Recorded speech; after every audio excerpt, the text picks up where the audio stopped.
ஓம் காளிகாயே வித்மஹே மசானவாசின்யே தீமஹி தன்னோ கோர பிரச்சோதயாத்.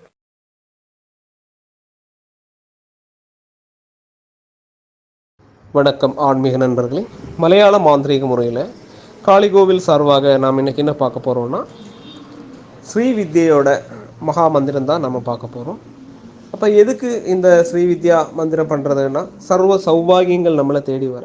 இப்போ சிலவங்க சொல்லுவாங்க, பார்த்துருப்பீங்க. இப்போ நம்ம கோயிலுக்கு கூட வந்தாச்சுன்னா சிலவங்க சொல்கிற முக்கியமான பிரச்சனை என்னென்னா, ஏன் சாமி எனக்கு மட்டும் இந்த மாதிரி பிரச்சனை வருது, என் கூட உள்ளவங்க எல்லாமே நல்லா இருக்காங்க, அப்படி வருவாங்க. அப்போ ஒருபாடு காரியங்களால் நமக்கு பிரச்சனைகள் வரலாம். ஜாதகத்தில் உள்ள தோஷங்கள், நம்ம செய்து கூடுற கர்மங்களால், இல்லைன்னா முன்காலங்களில் இருக்கக்கூடிய பாவ தோஷங்கள், அப்படி ஒருபாடு காரியங்கள் இருக்கலாம். அதெல்லாம் நம்ம வாழ்க்கையில் வருது, நல்லதும் கெட்டதுமாக வாழ்க்கையில் வருது நம்ம செய்தது.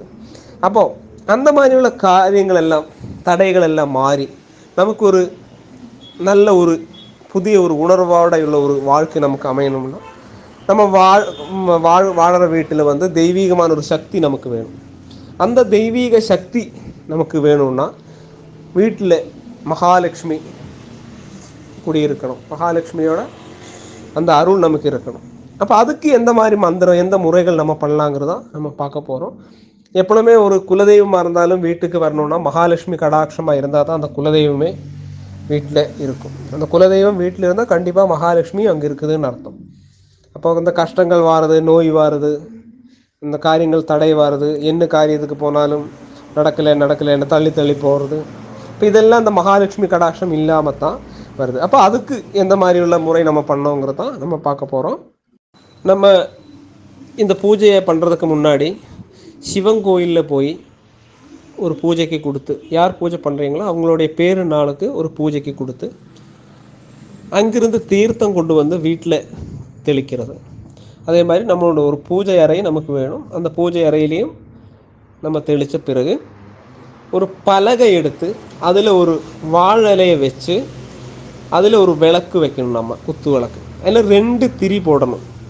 கிழக்கு பதினாறு, அதாவது கிழக்கு மேற்கா அந்த தீபத்தை வைக்கணும். இந்த தீபத்தை வச்சு காலையில் ஒரு 6 மணி டைமில் இந்த மந்திரம் நம்ம ஜெபம் பண்ணணும்.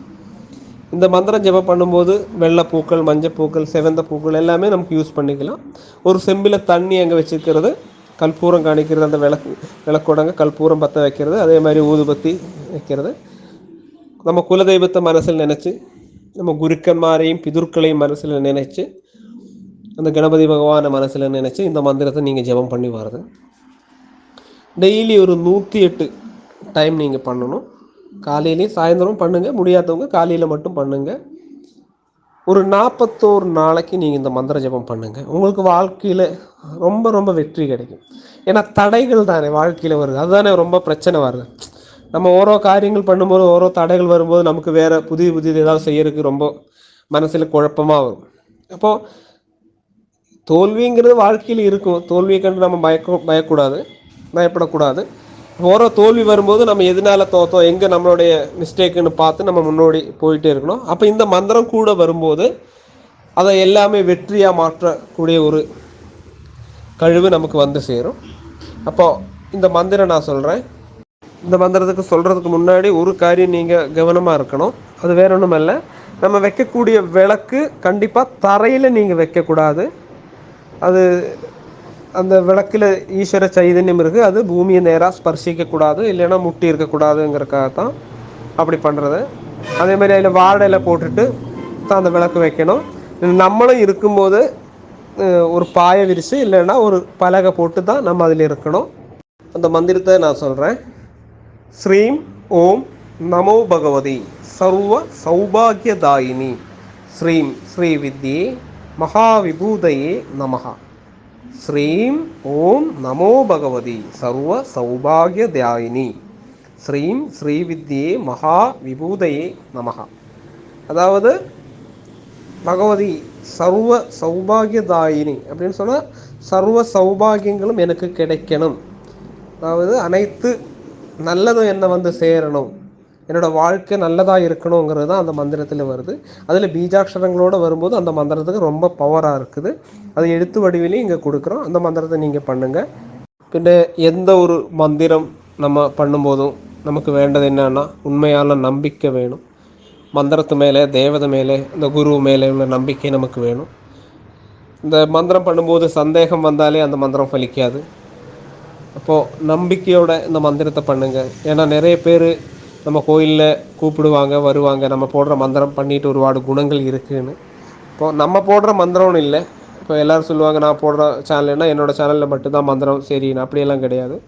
யார் போடுற எங்கிருந்து கிடைச்சாலும் மந்திரத்துக்கு சக்தி இருக்குது. உண்மையான சக்தி மந்திரத்துக்கு இருக்குது.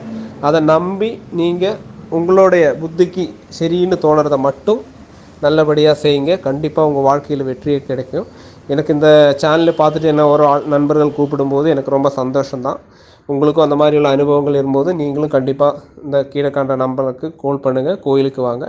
உங்களுக்கு இந்த வீடியோ பிடிச்சிருந்தால் லைக் பண்ணுங்கள், ஷேர் பண்ணுங்கள். அடுத்த வீடியோ பதிவில் நம்ம பார்ப்போம்.